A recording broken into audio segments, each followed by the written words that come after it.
Hi, everyone. Welcome to Breaking the Silence, a podcast produced by Angels Protection Inc., where we amplify the voices that challenge inequity, advance health justice, and reimagine the future of healthcare systems and community well-being.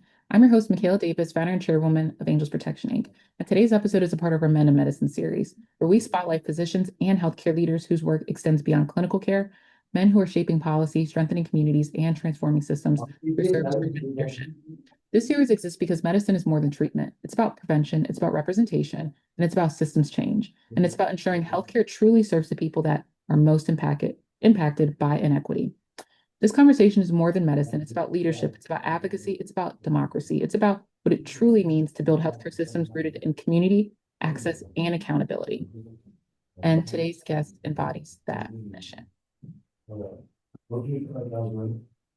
Born and raised in Breaux Bridge, Louisiana, Dr. Kylar K. Wiltz is a physician leader, health policy advocate, and community organizer, working at the forefront of health equity and systems level reform.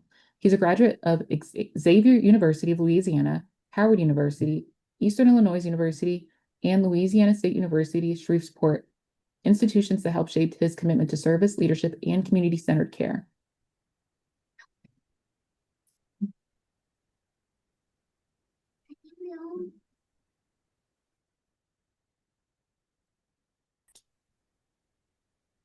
His work spans direct patient care, public health research, grassroots organizing, and health policy advocacy, bridging medicine and civic engagement and systems transformation. Throughout his career, he has helped advance disability rights initiatives with National Disability Rights Network, supported civic engagement and health equity efforts through Vote HBCU, and led initiatives focused on increasing diversity within healthcare spaces while mobilizing communities at the intersection of health policy and democracy. Beginning residency this fall with a focus on family medicine, preventative medicine, and public health, he remains deeply committed to building sustainable, community-centered healthcare systems designed to improve long-term health outcomes and expand equitable access to care. He's also a proud member of Kappa Alpha Psi Fraternity Incorporated, reflecting his commitment to achievement, service, leadership, and community empowerment. His long-term vision includes leading a hospital system while serving as a national voice for innovative healthcare reform and equity-driven policy change.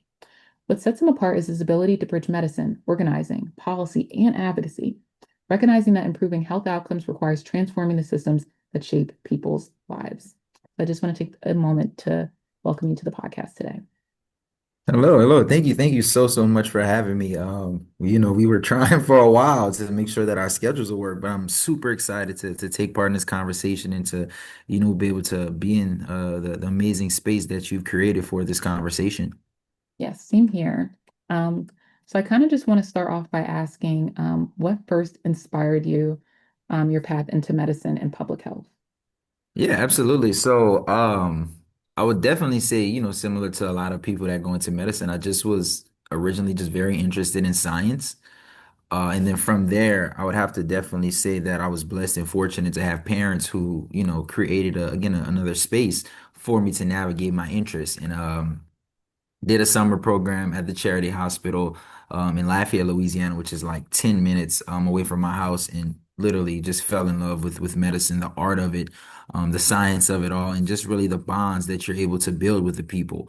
Going to that hospital, I saw a lot of our elders and just people in general from my own community in Breaux Bridge, visiting there. So the opportunity to make a lifelong commitment to treating people who, to that point and even at this point in my life, almost turning 30 have put so much energy, love, and just blessings upon me, my life, and my family. It's just something that I couldn't turn down. So from there, I kind of took on the challenge and kind of went head first. As far as, the public health and addressing social determinants of health, going to Xavier and HBCU for undergrad, and then Howard University College of Medicine, where I got my MD and my MBA, really being feet on the ground and treating people who come from, generally disenfranchised and marginalized communities is just, again, something that I developed a strong and true passion for. You really kind of see that a lot of the health issues that people are having and are dealing with aren't specifically inherent to these populations, but the poverty that they face, all of those different things kind of combine, not only, incite these chronic illnesses, but they make them 10, 20, 100 times worse. So, my view is to be able to solve the problems in our individual lives, we must address the disparities that our society faces as a whole. And I think that in a general sense, that battle, right, is a much larger lifetime commitment, journey challenge for me than just, only beyond, or only in the examination room. So I just genuinely love the challenge of really trying to I don't want to say topple, but target and improve a system that so many more people could benefit from and live, safer, more meaningful and healthier lives. No, I agree. Yeah, and I think all of your experiences, just from, educational, from how you grew up, and work experience really has shaped to, who you are and how you're showing up wonderfully to the community. So thank you Mhm. for that. And I You're also kind of welcome. wanted to touch on too. So what are the biggest structural barriers communities face in accessing quality healthcare? Oof. It's something I could sit and talk to about for hours. Yeah, there's I many. would, yeah. No, like literally, and again, it's so complex. It's so multi, layer. I was just talking to someone about universal healthcare in the United States, and ideally, it would be amazing for us to get something close to that. But we have so many bottlenecks within our system, right? To let's just say this one to the beginning, right? Is just the simple ability to access the healthcare, right beyond even looking at poverty and affordability and all of the ability to walk into a door and be able to receive the actual act of healthcare, right? The lack of community centers, or community health centers, right? The lack of just overall health literacy within our country, because we also know that the lack of financial stability also is a hurdle to get access to health literacy and again healthcare. So I would say that just the general access and being able to get, face-to-face time. My primary care physician, who I literally went through my entire life, like literally from when I was a toddler up until I was getting my titers done to go off for medical school. His doctor's office every day he sees, around 40, 50, sometimes 60 patients. So it then kind of becomes, okay, we have this one physician and his team treating everyone within a 20, 30-mile radius. So what does that say not only for, how are we treating our patients and providing them with the care they deserve, but on the other end of it, what does that mental toll look like on our physicians and our healthcare workers? So we just have such numerous bottlenecks across our healthcare system, and they all kind of drain down into the thing of how they negatively impact our ability to provide access to Americans. No, I agree. And universal healthcare would be very nice. Yeah, no, absolutely. And Yeah. Um, I would consider myself to be a stout supporter for universal healthcare. I think that when we look at the statistics and outcomes and even the proposals of it in this country, it would save us money. We'll be able to treat more people. But on the side of the reality of it, the progress that would be necessary for us to even kick off something like that, we need at least 30, 40 years of infrastructure being built for that launch pad, right? And the biggest thing again is we simply just need more physicians. mm, It's like trying to overhaul a system if you don't have the workforce is like trying to build a house with one person versus a team of 10, right? The one person could do it, but that house won't get built in those 6 months. So it's really looking at the practical ways of us to build that foundation to then look at, okay, now that we've plugged and sealed all of the holes that we have, let's see what it looks like to wholesale change the entire system on top of this foundation that we've newly built over this time, and that additional momentum that we then have from people who are eagerly working to reform our foundation will provide that momentum for us to kind of move forward in this newer direction as well. I agree. That and kind of to touch on your point too, we do need more physicians, more Hmm. representation, and that is one of the gaps that I see, especially on my end on the public health side. Um, Hmm. so now I also want to kind of touch on a little bit too. You kind of talked about it, but just to kind of bring it back to it. So, what drew you to family medicine and preventative care? Yeah, so it's actually crazy. When I first got to medical school, I was really interested in the heart. So I was thinking either CT surgery or cardiology, and then kind of navigated. And I was like, okay, I'll do plastic surgery. But it was like when I really continued to move forward, and I guess my interest started to blossom. Doing my rotations, meeting with mentors, and then when I graduated from medical school, I went on the Hill to do healthcare, Medicaid, Medicare policy with the National Disability Rights Network. And I think ultimately what it showed me, right, was that family medicine is just more of who I am as a person, right? It's really is a situation of, it chose me, and I'm, really just kind of allowing, who I am genuinely as a person, and who, I'm blessed for God to have built me, and to pull me to be. And, I think that this field, it's beautiful, man, to be able to be a part of generally, a family. Right. You could see patients, we call it from the womb to the tomb. You could walk in one day and treat grandma, mom, dad, grandpa, the baby. I like the joke, the grandma's the baby, like you literally could treat that whole cycle. And really over those years, you become a part of a family. But tying it into the other work that I do, there's no better source of information than the primary source. Right. For me to actively be as best of an advocate, as best of a policy maker as I can, I need to understand the everyday lives of the people who are being impacted by said policies. So there is nothing more valuable, and again, nothing more important to me as a person than sitting in this room and asking, okay, we see that your blood sugar is high. How's your diet? How, like, are you able to go to a grocery store? What does, do you have any parks to exercise? Like all of these general things, and getting it from the horse's mouth, so to speak. Again, it fits who I am as a person, and it's genuinely something that I could see myself committing my life to. No, I agree. And just want to say thank you again for doing the work you do because we need more Oh doctors no, and and I mean, and I mean you as well, in the public health space. I think that when we look at the statistics of our general demographics in this country, I think that a general rule of thumb is if the goal is equity, which again studies also show that a more equitable society is also a better, more functioning, more efficient, more successful society, right?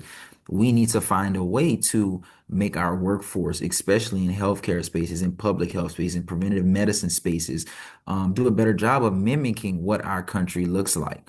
I think that the attacks on DEI were very misguided because, again, the studies show that the more people that we have from a variety of backgrounds who are excelling and who are represented within these spaces, they can pull from a number of different experiences to help craft our policy, to help craft our plans of attack on the issues that we're having, right? And this even crosses, racial or ethnic borders. Me being from South Louisiana, I can relate more to a Caucasian person from South Louisiana versus a Caucasian person who maybe grew up in Kansas or Iowa. So, I think when we think about diversity, the largest part is our diversity in experiences, our diversity in backgrounds, and the fundamental things that have shaped who we've become. And I think that that's why we need more Black and brown people. It's why we need more women. It's why we need more Asian Americans. It's why we just need more and more people to really represent what our country looks like when we look at ourselves in the mirror. Mm, I agree with that. And it's really important and critical, especially in times like this. So now I kind of wanted to touch on too brotherhood and service. Hmm. So, as you're a proud member of Kappa Alpha Psi Fraternity Incorporated, how has the fraternity influenced your leadership journey? Oh, absolutely. Even prior to joining the fraternity, I'm one of 11, so I've always been a brother. So it was a natural transition for me to join the fraternity. One of my older cousins was also kind of like my uncle, so again, really just emphasizing that family element. He crossed in my chapter, so when I went to Xavier. Just our bond was another thing. It's like, man, I saw how close he was to the people within the chapter, and just the mentorship, the love, but then our commitment to community, right? I remember when a hurricane, a natural disaster passed through in New Orleans one time, and me and my line brothers did a water drive. We did volunteer work.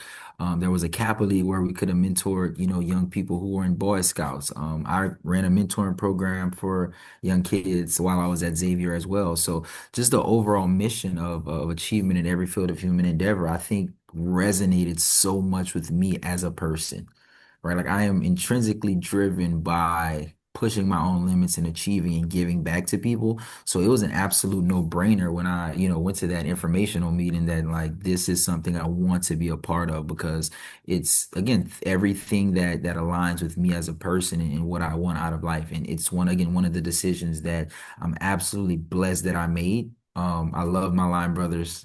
They're amazing. It's also kind of like the first time where I could have been the younger brother, so to speak. So I really, really kind of enjoyed that as well. But yeah, super amazing. And the cool thing is, my line brothers, I have a couple that are in medical school, some that are pharmacists. So we again get that whole mixture of people who are giving back not only in their day-to-day lives, but when we come together and want to give back to our communities and pour into other people just as we pour into each other. I love that. And that is just so beautiful that with some of your line brothers that you guys are all in medicine, you know. Mhm. Um, and I feel like it is very divine timing on when you're in that process and who you're coming into the organization with. Yeah, Um, absolutely. And so and then it's, even outside of the medicine, I have one line brother, he's an executive at it's a European company, but they focus on renewable energy and environmental things. And then another one who's a lawyer. So I'm really just now just kind of we all kind of do a lot of great things and excel in it. But I think for the sake of us having conversations about disparities, right, we have to understand what are the environmental impacts of these things, right? Or when a Supreme Court case comes out, okay, like, can you break this amicus brief down for me a little bit? So really leaning on each other to understand the totality of our society has also been a huge, huge plus. oh, definitely. And that you guys are all in the similar fields caring about the world and the Hmm. healthcare of our communities is really important. So I also kind of wanted to talk a little bit more in depth too. So what role do historically Black fraternities play in advancing health equity, civic engagement, and mentorship within the communities? Yeah, so it's actually it's kind of funny that you mentioned that, right? Because it takes me back. As of recent, there's been this thing on social media, more specifically on Facebook, with the conversations around the Divine Nine and what they represent and what they mean, and largely from people who they're outsiders when it comes to that side of of things. And you know, while the conversations was going on, you look at the people who came through Divine Nine, um, and their role in the civil rights movement, or you look at their role in medicine, or their role in law, or their role in government, or their role in whatever it might be to focus on the advancement of equity and inclusion within our country, right? You see the D9 all over. Dr. King was a part of Alpha Phi Alpha. Wilt Chamberlain and Bill Russell were a part of Kappa Alpha Psi Fraternity Incorporated. Michael Jordan was a part of Omega, was Omega Psi Phi, so Q Dog. So again, like when you look at, and I'm just throwing sports people just because this is off the kind of like the top of my head. I just also had a basketball conversation. But when you really look at what are the foundational principles of our Divine Nine, those are universally accepted human principles, right? The pursuit of achievement, the pursuit of excellence, discipline, responsibility, accountability to not only yourself, but to your line brothers, to your community, altruism. Those things are universally accepted principles which push forward not only, Divine Nine members or even Black people, which push forward the human race as a whole. I think that when we look at the story of Black people within this country, it's kind of hard to tell it, especially, again, post Reconstruction without the inclusion of the amazing work that members of the Divine Nine have done. So, again, I like to, you know, s- again say that I'm blessed to be fortunate to be a part of not only the brotherhood within my fraternity, but the D9 as a whole. Two of my best friends from undergrad, one is an Alpha, one is a Q. So, we're all one of them is in a surgical residency right now, and another one is in medical school right now. And I think he's wanted to do orthopedics, if I'm not mistaken. But really just kind of seeing how we all came together at Xavier as freshmen in the trajectory of our lives and our commitments to our community and to our families and to our individual growths as Black men has again just further reaffirmed that the Divine Nine is such a vital and key, set up, organizations within our communities. So I think that we should kind of view it more so as like a, instead of being like a separatist or an elitist type of group, just more so kind of like a part of the spirit that continues to help us break down, walls and barriers of exclusion, and one that continues to lift us up. That was beautifully said. Mhm. That was beautifully said. Um, I can even attest to that on my end. Yeah. Yeah. And Just again, congratulations. yes, joining Alpha Kappa Alpha Sorority Incorporated. Um, I love all the sororities, but AK obviously has a place. Being the first in all. So, Oh, but yeah, when my yeah. homie crossed, he would always say that. He would always say that. Just being the first in all, we all know where it stemmed from, but Mhm. it's all love. But no, it's a beautiful thing with the D9 and all the work that we all do. And like you said, we're not um elitist, and there is a lot of things that are talked about on social media from a lot of folks that are obviously not D9. Mhm. So, everybody has their opinion, but it's not that, and I Yeah. think that it is a driving force to continue to elevate our communities and the work that needs to be done. So it has been a great thing. And like you said, you named off a lot of great people that are members of the fraternities, and also knowing the history of the D9, not just one specific fraternity or sorority, but all of them and their own individual stories. Um, I think And is and and important. even like beyond, we didn't even have to go back that far, right? We still have a plethora of examples now, like Representative Al Green of Texas. He's a member of Alpha Phi Alpha. Colin Kaepernick is one of my fraternity brothers. When we look at the MLK monument, the Memorial Foundation is led by Mr. Harry Johnson, who is an attorney based out of Texas, but he's a member of Alpha Phi Alpha. So again, still doing the work. Not only, we aren't talking about the past now. We're talking about people who are still actively feet on the ground now doing the work, right? I mean, myself and yourself looking at what we're doing, you with the podcast, me and my spaces as well, right? So we're still building upon those foundations of the past to keep pushing forward, to keep, championing ideals of equity and creating like a more, again, egalitarian society for people. And I agree. And it's just a help, and it's wonderful work that the sororities and fraternities have done. Hmm. You know, even like you said, recently too, not having to look all the way back, but what's happening now is really Yeah. important. So, um, and making sure that it stays because it's needed. They're needed Hmm. organizations. So also too, wanted to kind of dive a little bit more into your civic engagement. So Hmm. your work, it intersects health and democracy. So what are civic engagement and health equity? How are those both connected? Yeah, and I think, it ties back into my fundamental belief that our voices and just the lives of each and every person, um even beyond just this country or my own community, but each and every person in the world, has an intrinsic value, an intrinsic light that we're all fortunate to be blessed with. I talk about God a lot because I'm extremely spiritual, and my faith is very important to me. Mhm. But when I look at, the intersection of democracy and in healthcare, it's, you know, the things that we do in a ballot box dictate the things that occur in an examination room.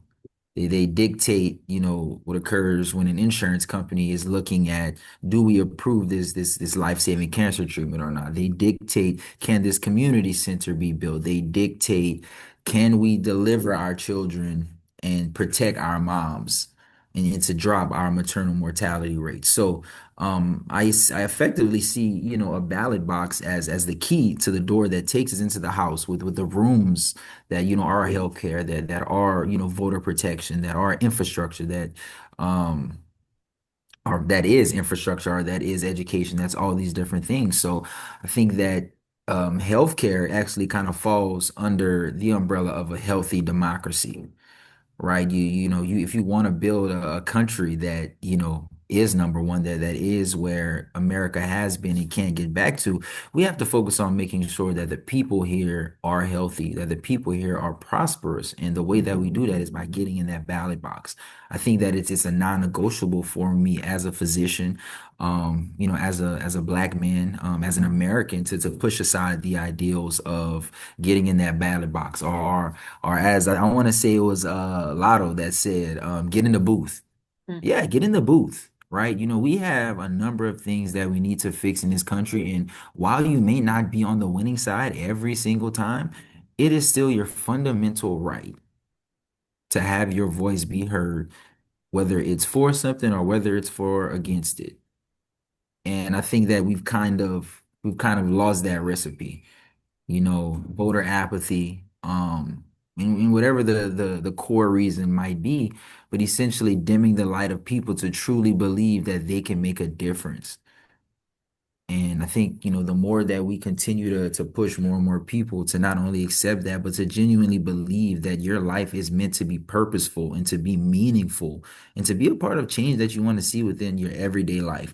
Because those elections, they impact your everyday life. As much as you may not see Barack Obama sit in your living room and telling you healthcare, or President Trump talking about, the price of gas in your whatever it might be, right? The votes and the voice that you have play a very key role in every single one of those decisions. And I think more and more people need to really pull a hold of that narrative, and not only individually, but us as a collective, especially if we want to see, improvement within our country. I agree, especially if we want, like, I think the main part touching if we want to see improvement, Hmm. I think is a Absolutely. main driver. Um, and I think that's really important to note. So I kind of also wanted to ask too, which you kind of did say a little bit already. How can healthcare leaders better engage communities politically and socially? So agreed. There's an organization, Vote ER. It's a part of a healthier democracy, and I did the civic health fellowship with them. And the big thing is essentially, how do we address what you just mentioned, right? Can we turn the examination room or the clinic into a way for us to engage our patients into the conversation of civic engagement and democracy? So, as I said before, I think it's, non-negotiable for me as a physician, or any physician, to just think that, oh, I could just focus on the medicine and this is my way of giving back to the world. And I'm not diminishing it in any way, but if the problems that we are struggling to treat in our examination rooms or in our operating rooms continue to get worse and worse, not because of our undoing, but because of everything else occurring in society, it then again becomes an inherent part of our jobs, right? Like a duty or responsibility for us to be as active in the policy space, in the civic engagement spaces, as we are within the confines of our clinics.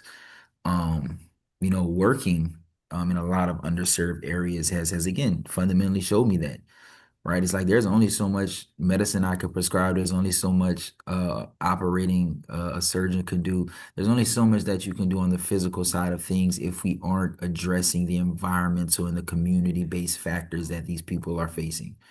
So understanding that, and again, being able to have access to those primary sources, we then need to use the status that comes with being a physician to fight for our patients.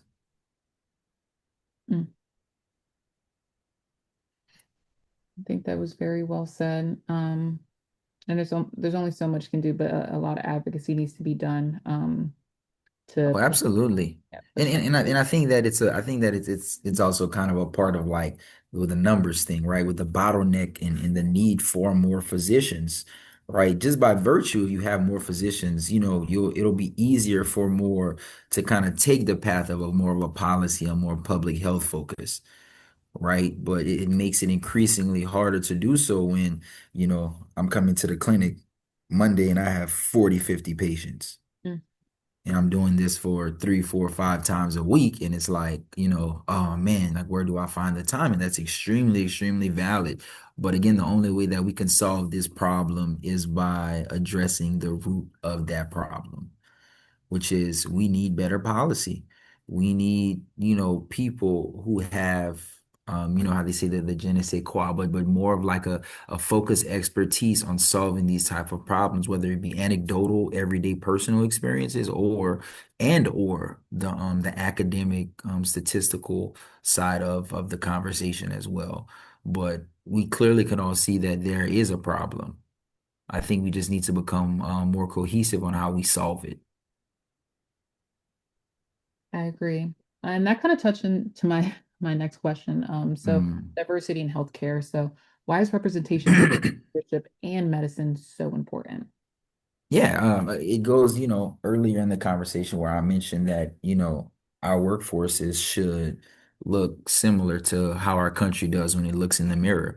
So, as I said before, and again, this extends simply behind the ethnic, the racial, the nationality side of the conversation, but even like regional. I think when people think about diversity, a lot of times, unfortunately, it's just like, oh, like more black people are getting into these positions, and they're unqualified, yada yada. I just got my board exam back, and if I didn't pass whatever that score was, I was going to fail the exam and wouldn't be able to get my license. So when we talk about these conversations, people just aren't just getting things simply because they're black. In fact, going to HBCUs, where we're taught very, very early on, that we have to work twice as hard sometimes to get half. Mm, You know, um, I've put in a lot of work to get where I am. You put in a lot of work. The people that we come across in every single days of our lives put a lot of work in to get where they are. So this conversation is completely disingenuous that, people who have to pass the same board exams, who have to take the same entrance exams, who have to, do all of these things to get here are just now all of a sudden unqualified or underqualified because of the way that they look. mhm. It's just, there are many words I could describe it as that, probably wouldn't want to say on a podcast, but again, at its root, it's just idiotic. Um, and you see it in our healthcare outcomes, right? It's like we're so focused on this argument of making it, just homogeneous versus what our society looks like. And there's a reason why our healthcare outcomes tend to be the most expensive, but the worst in what we call developed countries, right? It is the reason why we have some of the worst maternal mortality rates in the world. And this is not only when we speak about, black and brown women who are two times, their outcomes are two times worse than what our total one would be. So it means that mothers in this country in general are worse off when carrying and delivering their babies. But when we look at our black women, their outcomes are twice as worse. So I think our conversation about DEI should more so be focused on how do we advance as a country, not how we continue to try to block people from the access of getting to certain positions because we're sitting here worried about other people or being offended or trying to create this false narrative that people are just getting into positions without the necessary credentials. Mm. Because again, like it's just wholly disingenuous. And again, like I said, it goes beyond just about race, right?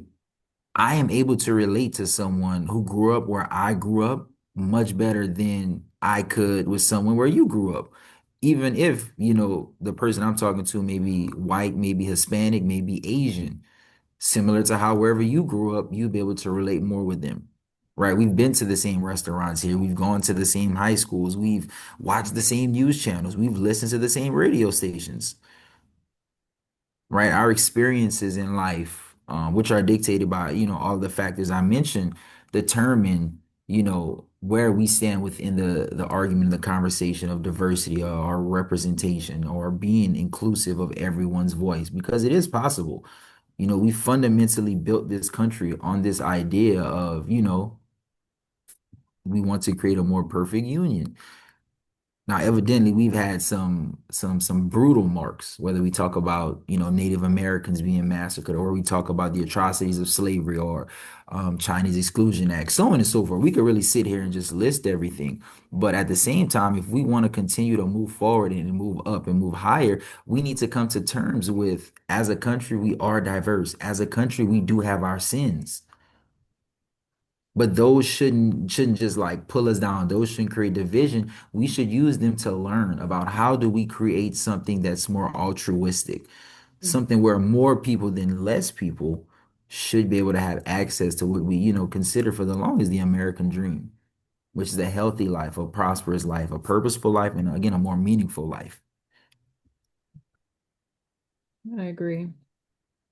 And especially touching on you had to study for that board exam, and it's not easy. It is Oh, not easy. 18-hour exam, mind you. It's, like it's like come on, it's genuinely just it's such a baffling conversation to me. Um, like genuinely such a baffling conversation to me to have because again, people aren't just handing out medical degrees. Right. Right. People just aren't handing out masters. Like people just aren't handing, I just think the conversation in general, especially when we've always just kind of painted ourselves on this idea of like, competition. Mm. By allowing access to opportunity, not even giving the access, the chance to get an opportunity. It's again, like I said, it's just at its most basic and fundamental. It's just purely ignorant and idiotic. It is. Um, and also to that point too, I wanted to ask, so what changes are still needed to strengthen diversity within healthcare spaces? Yeah, I think this goes back, and I mentioned this phrase at a conference last week. Again, just because I really, really loved the quote, but it was by Ta-Nehisi Coates when he was getting interviewed by Esther Klein, and he said that, we need to stop targeting or attacking people and attack ideologies. And I think at our fundamental base of increasing diversity, we need to actually dispel the myth that diversity is bad. Mm. Like, in this country, we love that we can walk down the street and have a Mexican restaurant, have a Chinese restaurant, like have all of these things at our disposal. We love to go to hibachi. We love to go to Korean barbecue. We love to go eat pho. We love Texas barbecues. Like all of these things at our disposal are gifts that we got by welcoming people with open arms. Our diversity has always been our superpower within this country. And I think that the first step to making any tangible, physical, systemic change is really making those changes within ourselves, that on the ideological side, on the philosophy of what we are viewing as diversity, what we are viewing as equity, what we are viewing as inclusion. Cinco de Mayo passed and everybody was like, oh, like happy Cinco de Mayo, yada, yada. But at the same time, you turn on the TV and there is such crazy rhetoric surrounding our Latin and Hispanic communities, right? I think we really need to get back to the basics of embracing Americans of all backgrounds, because once we begin to do that, then our policies will then reflect it. Right. It's no surprise that once that rhetoric started to change and it became far more inflammatory, that the policies themselves began to fall. Right. Ideologies again are the root of which then become a tree. And then these policies are the fruit of that tree.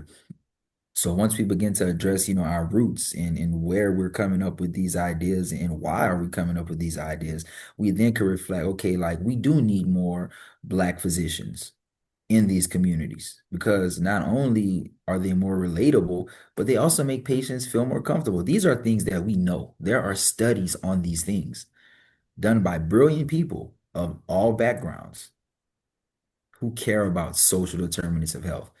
These are the facts. This just isn't a conversation about let me just pull something random, right? Our ideology should be based on the facts, on more objective stances. Because when we do that, when we have done that, we've seen how amazing this country can be. I agree. And that America is a melting pot. Like Yeah. there's so many different cultures here. Yes. I think there's, some people that need to Yeah. wake up and be aware of that. Because And want to again, indulge in the food and some other yes. parts of the culture, but not the full part of the culture. So, Absolutely. And again, it's like you mentioned, with it being a melting pot, it's like we enjoy everything that our diversity has allotted us within this country. And we've come so far because of that. You know, there was a reason why America became the superpower. There was a reason why America became a cultural epicenter of the world. There's a reason why America became America. Mm. The good, the bad, and the ugly, by the way, Hmm. all things considered. And it's when we look at ourselves, America isn't a homogeneous society. And that's what makes us so amazing. It's because we have such diverse experiences and diverse cultures, and we come together and we are able to experience these things in our everyday lives. You have other people that have to travel around the world to see this, and we get to see it in our everyday lives. That's a blessing. Like our ability to have those experiences should be viewed as something that allows us to be better for it. I agree. And I think that the next set of leaders that are coming up, like yourself, it gives hope. It really does, because I think somewhere down the line the ball was dropped, and I think now we're kind of like picking it back up. At least that's what I'm noticing. Um, and it's moving. I see the needle being moved daily, so Yeah. it's And slow, but it's happening. and again, I think that absolutely a part of it is ignorance. A part of it is also bigotry, right? Mhm. Like we could never deny nefarious ideologies when we have these conversations around attacks or limitations on people who look different, Mhm. right? We just have to call a spade a spade. Um, but another part of it also, again, it goes back to that apathy that you mentioned, right? Of people just constantly feeling disenfranchised, assaulted, and feeling that things are just kind of taking too long, right? Like it's kind of like government takes a while. It was done by that it was done that way by design. We've definitely kind of been thrown a wrench about how fast things have been happening as of late, but in a general sense, I think the sooner that we kind of accept that we are here together for the long haul and that we should operate under that assumption that we should work together for the long haul to get our common objectives, right? Everyone wants to be able to own a home. Everyone wants to have a healthy life. And if something happens to them, they don't want to go into this debilitating medical debt, right? Like these aren't rocket science subjects or are divisive or just out of left field. Like these are very common agreed upon sentiments. And I think that we should focus on those things versus on, the more subjective opinions about random people just somehow getting a medical degree just because, they're black or whatever they are. Because again, that's just false, right? We need to stop placating ideologies that don't align with the facts and with making our society better moving forward. I agree, because that is false. People Yeah. getting medical Oh, degrees and MBAs and masters, oh, oh, and trust me, that 18-hour test was real. That was a real 18 hours, I had to say. not Every single 18, second of it. Yeah, it 18 was 2 days. hours. 2 days. Yes. And that's a lot of the things that, when people say these things, they just the ignorance they don't know about, Yeah. or they do, and they just still, feel like they could just say that. So thank you for touching on that. And then I also wanted to touch on too, you've spoken about wanting to lead a hospital system one day. So what Mm. kind of healthcare leader do you hope to become? Um, the thing that I always strive to lead with, are the two things, or three things, empathy, compassion, and accountability. So when I see, again, a health system, right? One of the biggest reasons why I've decided to get all these degrees and all this training and mentors, so on and so forth. First and foremost is just I just have an innate curiosity to learn. But the second thing is I want to be as well equipped as possible to serve people, right? And when it comes to a healthcare system, right, how do we bridge that gap of access? Do we need more community clinics? How do we make that happen? How do we increase the screening rates for prevention? How do we partner up with community small businesses to bring not only those workers and those small business owners to get their checkups, but to come up and collaborate with initiatives that could provide people with more healthy food. How do we address the other social elements, right? How do we address people needing the money and the transportation to get to their visits? How do we make the quality of life of our healthcare professionals better to where that they can treat people at a more efficient clip, right? So these are all questions that I ask myself, and I think that by leading with those original three principles, it's the best way to be able to solve and to get to that objective. Um, it's just kind of always been a goal of mine, largely based on how I view addressing societal problems is you have to be able to improve the products of our society to be able to solve the problems of the society. Right. If the local hospital isn't able to satisfy the demand in an efficient and equitable way for all of the patients that come through, regardless of insurance status, then we are failing to do our jobs as an institution of society. And a failure on a society doesn't just fall on the shoulders of the person who runs this hospital system or the nurse or the janitor or whoever it might be. It's a failure on all of our parts because this is our society, this is our country, this is our healthcare that we're talking about. And when we have a collective ownership of that, and I don't know about you, but if I own something, I want it to be, tip top shape. Like I want to get what I paid for. So going into with that mentality, I think that by bringing those three principles in a work ethic that is pushed by those principles is what I think I bring to the table. And just to be a visionary person that wants to explore, options that have been used before, but even some things that we've never done to solve problems that we've been having for a while or problems that we haven't experienced yet. So it's about just always being on your feet and being, led with your heart and making decisions with your mind to really see how far can we push this thing? How many people can we improve the lives of? No, I love that, especially as you have been a part of many fellowships and continuously seeking out education to ensure that you can best serve the communities that you have been serving and to continue to serve in the future when you become to lead a hospital system. So I think that Mhm. is a beautiful thing. And I also wanted to touch on too, what advice would you give young people interested in medicine, public health, or policy leadership? So my first thing I always kind of saying, I keep this the smallest part because it's already understood.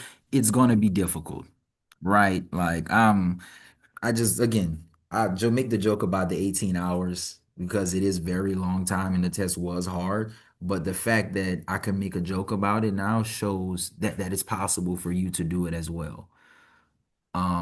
Nothing in life is going to come easy, but that doesn't mean that you shouldn't try. We are meant in this life to try hard things that push our boundaries, that push our minds, right? That push our hearts to really see like how much do we genuinely want something and what do we learn about ourselves through this journey.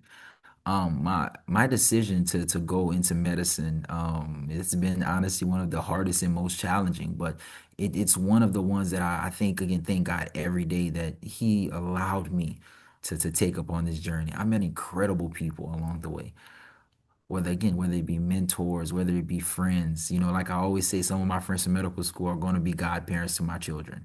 Some of my friends from college are going to be godparents to my children. I have to figure out how many children we talking, but nonetheless. Um, but I just want young people to believe in themselves and in their ability to do unimaginable things, right? I've spoken in rooms with people that I used to see on TV and they were there to listen to me talk, right? I've gotten the opportunity to meet amazing people such as yourself who are also doing amazing things. So I just want young people to genuinely just believe in their capacity to dream, to aspire, and to actually achieve the things that they aspire to. That's one thing my parents always would tell all of us growing up is like, if you want to do something, put your mind to it and do it. And I wake up every morning and I try to embody that as much as possible, but I also try to lead and try to spread that same belief into young people in general. I mean, technically, I'm still a young person. I haven't hit 30 yet. But I genuinely just want our young people to know that they are our future and that we support them and that we believe in them and that they can do anything and everything that they put their minds to. I love that. And you've done a lot before hitting 30, just to the, out there. the gray hairs are showing, so I need to get that just for men. And now I did want to also no, before I go into the next question, I feel like it's so important pouring into our youth. And one thing I talk Hmm. about frequently is the difference between mentorship and sponsorship. Hmm. And um, I could say, at least for me, I know I've had many mentors, um, fewer sponsors, and Hmm. after learning what it means, because sometimes in the past I've asked, mentors, hey, like, I might be interested in, something that might be kind of a closed off event, right? That you Hmm. need to be invited into, and they would be standoffish. Yet Hmm. later down the line, throughout my career, meeting folks that have, became sponsors, willingly wanting to bring me in those rooms Yeah, and shouting my praises and seeing the work that I do and won't stop talking about me to make sure I yeah, get, what they see in me. So I feel like it's so important, and sponsoring that's our youth and bringing them into rooms. And Um, that's one thing that I do often is, I have a mentee, Evan. Evan is a nursing pre-med student at Georgetown University. So rock star, clearly by the difficulty of the path that he's yeah. going through. But every time I speak somewhere, and he's close enough, I literally just spoke on a panel for Black Maternal Health Week at Howard, invited him come mix network. Because again, it's I think that it's kind of crazy for me to pave a road and then start undoing the asphalt as I walk past it. Whew. Right? Roads are paved for, cars to drive, for people to be able to transport themselves from point A to point B. So if I'm putting that work and that effort, I would be remiss to make it harder for those that come behind me. Right? My work already speaks for itself, but I'm not going to be here forever. Mhm. My true imprint on this world is going to be the people that I impact every day. And so when I see Evan excelling, it makes me happy. When I see my younger siblings excelling, my cousins, when I see my other mentees excelling, it makes me happy because it shows that my work exceeds just me and my efforts. It shows that I'm actually positively influencing people. And I think that's the one thing in life that has, no price tag is how do we positively impact and how do we love the people around us? How do we believe in them and as you say, sponsor their dreams as well? Because I know how hard it was to kind of build this path before I was able to get mentors who were willing to not only mentor me, but also sponsor me, who were able to give me that cosign. So because they had that belief in me, it's my responsibility to do the same thing for Evan, to do the same thing for all of the young people that come behind me. Because again, it's like, what is closing that door going to do? Mm. They're not gonna stop banging to get in. No. Why not just let them in? They want to be in this room and they deserve to be in this room just as much as I do. No, I agree. And I think a lot of it is making sure that we're ensuring perpetuity of the legacy, Hmm. um, and Absolutely. continue and make it easier. And that's where I think some folks have dropped the ball, on that, and what that means truly. We want to, I know for me, I'm always constantly trying to, mentor as much as I can. And because so much, God has given so much to me, Mhm. opportunities and, having platforms and being able to get my name out there. I know not everybody has been gifted those opportunities. So letting the youth see that if there's a Yeah, ticketed event, saying, hey, would you be interested in coming, yeah, and not forcing anything on anybody, but exposure is so critical, not just telling people about things, but actually letting them in the room to show them the activity, right? What's absolutely. going on, the movement being made in rooms. So, And I um, and I and I think this is one thing that I've learned through trial and error is we need to not, I guess, paint ourselves as being different than the young people because we were there just like them. Again, I remember I was speaking on a panel for Congresswoman Frederica Wilson, for the caucus of young black boys and black men. I think I'm misnaming the caucus. But they were asking us about our journeys, and I was the youngest on the panel. But some amazing guys, like amazing, doing like great things in their field. And they were just asking us a question about our journey. And you know, the OGs, they was like, yeah, it's gonna be hard and X, Y, and Z. And I saw the face of dread on the kids' face. They was like, "What do you mean I have to go through even harder school for even longer?" And in just that face, and I kind of just took an opposite route. I was like, you know what, man, things are hard. They're not gonna be easy, but and at the time I was going on a trip. I had to go. I went to Jamaica and then I went to Kenya. Was presenting a project, but by telling them that we all have lives outside of the everyday hard work that we do. We all have interests. I always make the joke that one of my favorite rappers is actually NBA YoungBoy. It's the Louisiana in me, but I love the music. I use it to connect with some of my patients in everyday life. Like we aren't, anomalies. We aren't just, oh, like he or she is here because they're different. Nah, I'm the same as you. I could hoop. I play basketball. Grew up playing it. Right? Like, I like anime. I play video games. Like, we do things that, that young people do. We do things that everyday people do. And I think what that does is, again, it provides them a pathway to believe that they too can do it because we did it and we just like you. I think we all too often emphasize the struggles within our journey, but your entire journey is just not you falling down every step. Sometimes you walk, sometimes you take a break, sometimes you running full speed and getting real far. And we need to do a better job as mentors, as sponsors of painting life or the journeys of life as being that, as being a journey, as being peaks and valleys, as being falls and getting up, as being running, as being walking, as being whatever it is, and not just, oh, I'm just I fell in the ditch, I broke my leg, I have to crawl. Like, no, because that's objectively not true.